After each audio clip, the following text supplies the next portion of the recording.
마태복음 9장 27절로 38절 말씀 보겠습니다.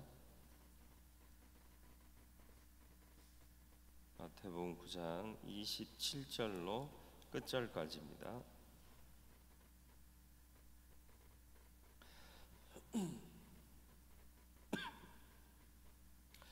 한 절씩 교독하겠습니다. 예수께서 거기에서 떠나가실새 두 맹인이 따라오며 소리질러 이르되 다윗의 자손이여 우리를 불쌍히 여기소서 하더니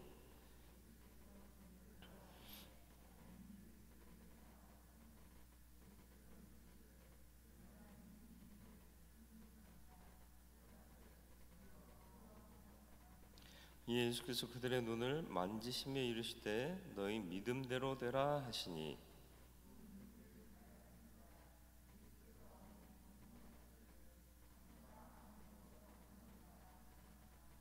그들이 나가서 예수의 소문을 그 온 땅에 퍼뜨리니라.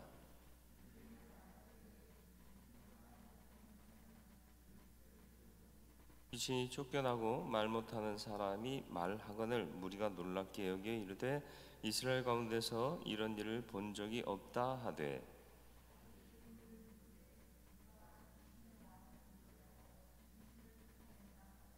예수께서 모든 도시와 마을에 두루 다니사 그들의 회당에서 가르치시며 천국 복음을 전파하시며 모든 병과 모든 약한 것을 고치시니라.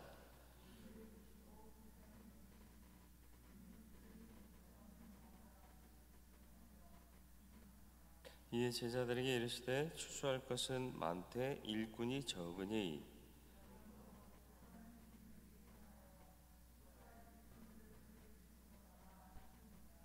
아멘. 맹인들이 주님을 바라보며 따라옵니다. 소리질러 이르되 다윗의 자손이여 우리를 불쌍히 여기소서. 다윗의 자손이라는 표현은 메시아란 뜻이에요.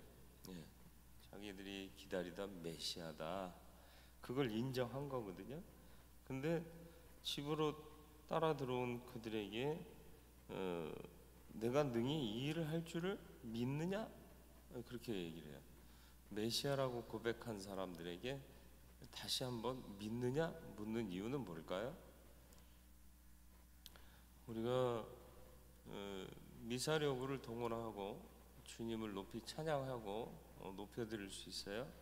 그러나 정말 믿느냐 하는 것은 돌아볼 필요가 있습니다. 믿음대로 될지어다. 과연 그랬을 때 우리는 치유되고 회복되고 우리가 원하는 것들이 이루어지는 복을 누릴 수 있는가? 진지하게 자기 성찰을 할 필요가 있겠습니다. 눈이 밝아져 밝은 세상을 보게 하시죠. 그리고 또 예수님도 새로이 발견하게 되죠. 육신의 눈으로 세상의 모든 것들을 그저 바라보게 되는 것이 중요한 게 아니고요. 주님이 누구신가를 발견하게 되는 게 참 중요해요. 그런 얘기 없는데요. 31절 그들이 나가서 예수의 소문을 그 온 땅에 퍼뜨리니라 그랬습니다. 아무에게도 말하지 말라고 그랬는데 주님의 명령에 불순종한 건가요? 그런 게 아니죠. 받은 은혜가 크니까 외치고 증거하고 또 소문을 내고 그러더라는 거죠. 우리는 주님 앞에 어떤 은혜를 받았는지 돌아볼 수 있길 바라요. 가만히 있을 수 있는 은혜인가요? 드러내고 증거하고 소문낼 법한 은혜인가요? 다시 한번 우리가 받은 은혜를 되새기시고 주님을 증거하기에 부족함 없는 믿음으로 사시기를 축원합니다. 32절로 34절은 말 못하는 사람을 고치신 내용이죠. 이거 사실은 메시아가 아니면 할 수 없는 일이에요. 하나님의 권능이 없이는 이 일을 할 수가 없습니다. 그 당시의 의술로 그 당시의 어떤 주술적인 행위로 이런 일을 행할 수가 없는 거죠. 하지만 사람들은 놀랍게 여기고 말았다는 거죠. 믿음으로까지 이어지질 않는 거예요. 와, 대단하다, 희한하다, 이런 정도로 끝나는 거죠. 또 바리새인은 귀신의 왕이 도와줘서 이런 일을 했다 그런다 말이죠.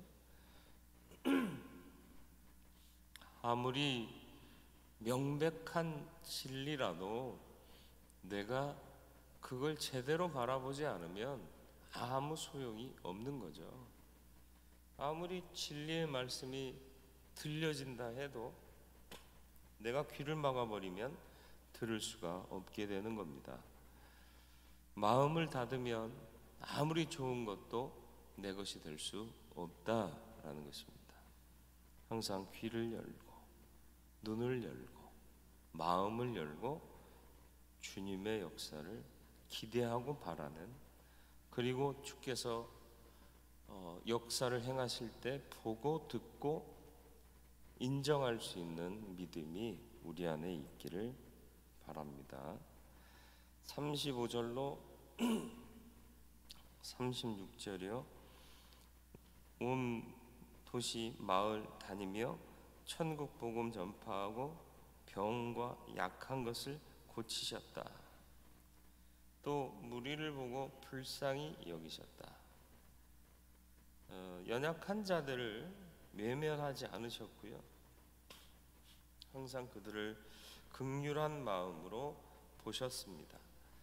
그래서 무리를 보시고 불쌍히 여기셨더라, 이렇게 얘기합니다. 제자들이 추수할 일꾼이 될 뿐만 아니라 일꾼이 턱없이 부족한 하나님의 추수에 참여할 자를 보내달라고 기도하게 하신다는 거죠. 하나님이 보내신 자들만이 인간의 노력에 의한 추수가 아니라 하나님의 주권대로 영혼을 추수할 수 있는 일꾼들이 될 수 있기 때문에 기도하라 말씀하십니다. 야, 좋은 사람들 찾아서 데리고 와라가 아니에요. 야, 지금 일손이 부족하다, 하나님이 일 해야 되는데 너희 갖고는 또 이 일들이 하기 힘들다, 그러니까 좀 똘똘한 사람 찾아서 데리고 와라, 그렇게 말하지 않으시고 기도해라. 기도해야 돼요. 하나님이 하셔야 됩니다. 이런 신앙의 원칙들이 별것 아닌 것 같지만 너무 쉽게 위배할 수 있는 것들이라는 거죠. 저와 여러분들은 바른 신앙의 원칙을 지키며 주의 뜻을 따르는 하나님의 사람들이 되기를 축원합니다. 화려한 외침 속에 믿음이 비어있지는 않은가 점검하시기를 바라고, 아무에게도 알리지 말라 했는데 받은 은혜는 어쩔 수 없어요. 얘기할 수밖에 없고 증거할 수밖에 없는 거죠. 또 메시아적인 권능을 보고도 눈이 가리워지고 귀가 가리워지고 마음이 닫혀 있으면 아무것도 아니게 된다는 거죠.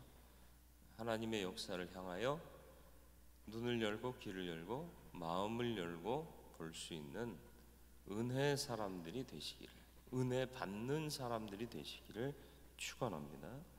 그리고 무엇보다도 하나님의 일을 하는 것은 기도로 하는 것이지 우리가 생각하는 좋은 사람을 스카우트하고 또 스펙 있는 사람들을 데려오고 하는 데 있지 않다라는 것을 잊지 마세요.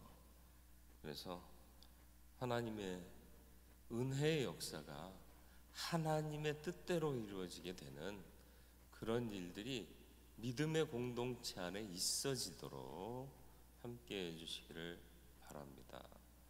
그 생각을 포기하지 마세요. 그게 믿음입니다. 스펙 중요하지 않습니다. 하나님이 하시도록 기도해야 됩니다.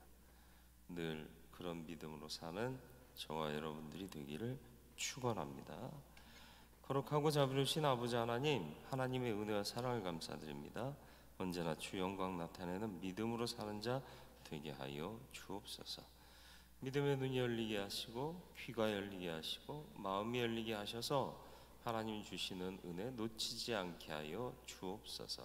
또한 무엇보다도 화려한 미사력으로 하나님을 높이고 찬양하지만 정작이 믿음이 없지는 않은지 돌아보게 해 주옵시고, 주님 보시기에 합당한 믿음, 또 구하는 것을 얻을 믿음 갖고 사는 우리들 되게 하여 주시옵소서.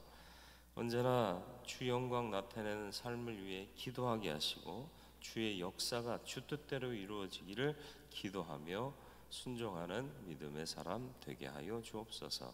오늘 하루도 주와 동행하며 승리토록 이끄시기를 예수 그리스도의 이름으로 기도드리옵나이다. 아멘.